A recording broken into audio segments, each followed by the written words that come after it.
Now, number 6.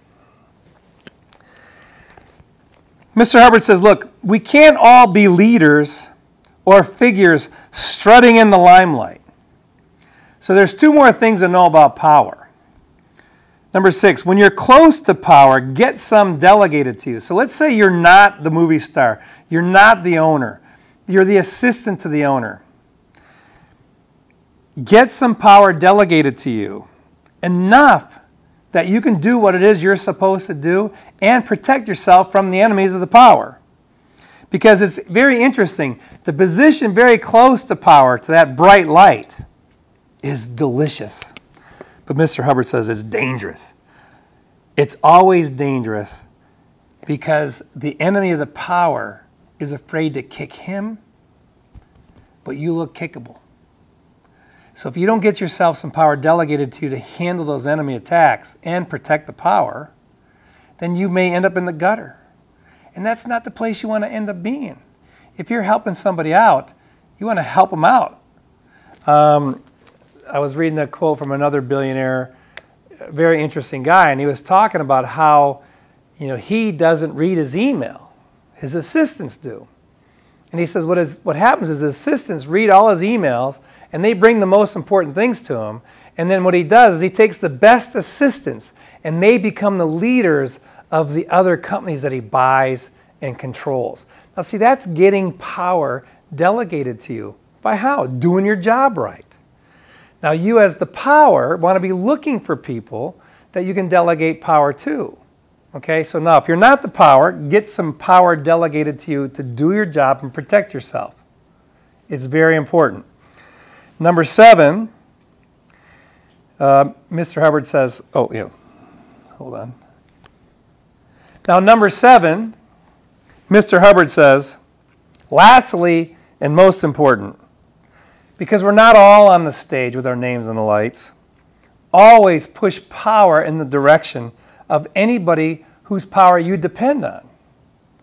Maybe it's some money. Maybe you find a way to get him a bonus. Maybe you defend him. It's interesting. If you take care of the power, and here's an important point, the power himself, the leader, the founder, the guy that you're next to, he has to understand this too. He needs to understand the 7 points of power.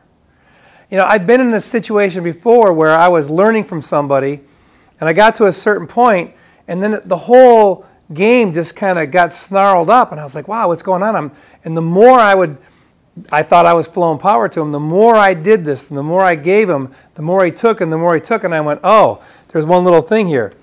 The power has to know that he has to push the power back to you too, okay?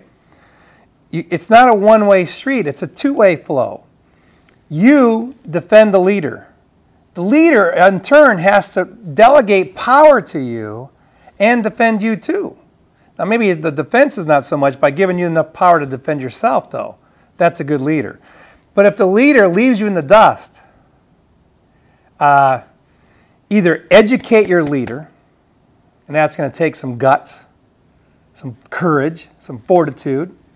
Educate your leader, or find a new leader.